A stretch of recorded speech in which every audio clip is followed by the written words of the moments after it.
نحمده ونصلي على رسوله الكريم اعوذ باللہ من الشیطان الرجیم بسم اللہ الرحمن الرحیم رب اشرح لی صدری ویسر لی امری واحلل عقدۃ من لسانی یفقہوا قولی۔ اس سے پہلے ہم رسول پاک جناب محمد رسول اللہ صلی اللہ علیہ وسلم کے سلسلہ نسب کے اوپر بات کر رہے تھے، اور میں آپ لوگوں کو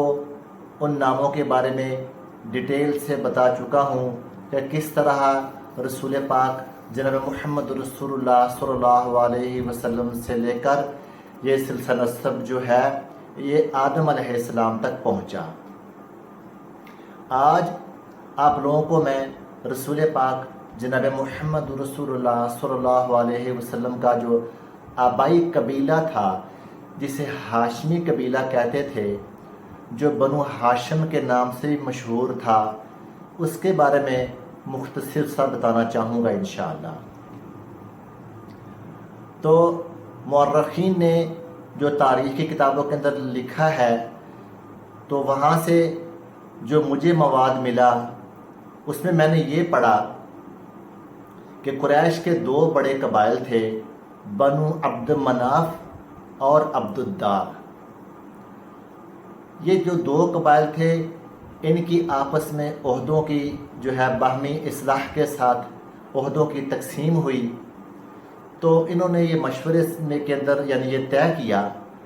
کہ عبد مناف کے جو بیٹے ہیں ہاشم، ان کو یہ منصب دیا جائے، ان کو یہ ذمہ داری دی جائے، ان کی ڈیوٹی لگائی جائے کہ جو حجاج کرام حج کرنے کے لیے اللہ پاک کے گھر میں آتے ہیں ان کو ویلکم کریں، ان کی میزبانی کریں، کیونکہ وہ مہمان ہوتے تھے۔ اور علماء فرماتے ہیں کہ قریش لوگ پہلے بھی اس چیز کے بارے میں مشہور تھے، یہ بات ان کے اندر یعنی ایک خاص تھی، خصوصیت تھی کہ وہ حاجیوں کی بہت عزت کرتے تھے۔ تو ہاشم جو تھے یہ بہت معزز اور مالدار شخص تھے۔ ان کا اصل نام جو تھا وہ عمرو تھا، اور ہاشم ان کو کیوں کہا جاتا تھا، تو اس کے بارے میں علماء نے یہ لکھا ہے کہ جب ان کا دور تھا، جب ان کو اقتدار ملا، تو جب حج کا موقع آیا تو حاجی جب آئے تو انہوں نے شورے والا سالن پکا کر اس کے اندر روٹی توڑ کر ڈالی، یعنی روٹی سان کر ان کو کھلائی۔ تو یہ کام کرنے کی وجہ سے وہاں کے لوگوں نے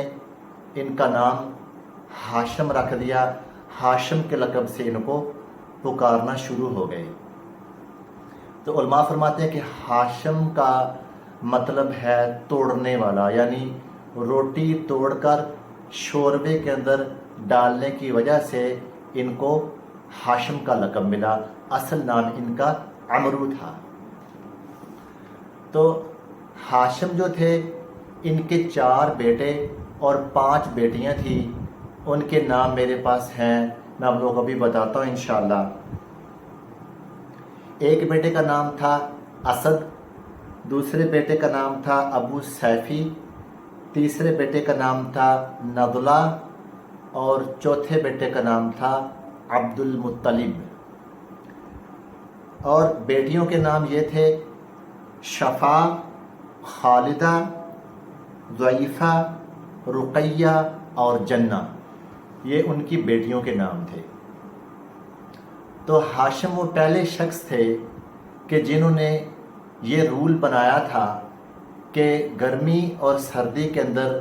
جو ہے تجارتی قافلے جو ہیں یہ جایا کریں گے مکہ سے شام کی طرف، یمن کی طرف، کیونکہ اس ٹائم سب سے زیادہ جو بزنس تھا وہ یمن اور شام کی طرف ہی تھا۔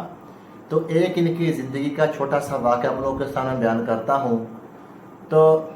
علماء یہ لکھتے ہیں کہ ہاشم جو تھے انہوں نے ایک دن جو ہے وہ شام کی طرف سفر کیا، تو مدینہ منورہ جب پہنچے تو مدینہ منورہ میں انہوں نے ایک قبیلہ تھا بنو نجار۔ بنو نجار جو قبیلہ تھا ان کی ایک خاتون تھی سلمہ بنت عمرو، اس کے والد کا نام بھی عمرو تھا۔ اس سے شادی کر لی، تو کچھ دنوں تک وہ وہیں پر ٹھہرے رہے، یعنی یثرب جو ہے، اس مدینہ منورہ کا پہلا نام یثرب تھا، یثرب میں ٹھہرے رہے۔ تو جب ان کی بیوی حاملہ ہوئی تو یہ ان کو ان کے والدین کے پاس چھوڑ کر شام چلے گئے۔ تو فلسطین میں جب یہ پہنچے غزہ میں، تو وہاں پر جا کر یہ فوت ہو گئے، اور وہ تاریخ جو تھی وہ 497 عیسوی سن تھا، یعنی جو ابھی 2022 چل رہا ہے، 497 عیسوی میں وہ غزہ میں جا کر فوت ہو چکے تھے۔ تو ان کی جو بیوی تھی سلمہ میں سے ان کا بیٹا پیدا ہوا۔ تو جو ان کا بیٹا تھا اس کے سر میں یعنی سفیدی تھی، کچھ بال سفید تھے، تو ان کی والدہ نے اس وجہ سے ان کا نام شیبہ رکھا، اور یہی جو شیبہ تھے یہ بعد میں عبد المطلب کے نام سے مشہور ہوئے۔ تو عبد المطلب جو تھے یہ رسول پاک علیہ الصلوۃ والسلام کے دادا تھے۔ ان کے بارے میں ڈیٹیل کے ساتھ نیکسٹ لیکچر میں آپ لوگوں کو بتاؤں گا کہ عبد المطلب ان کا نام کیوں رکھا گیا، جبکہ اصل نام ان کا شیبہ تھا، اور یہ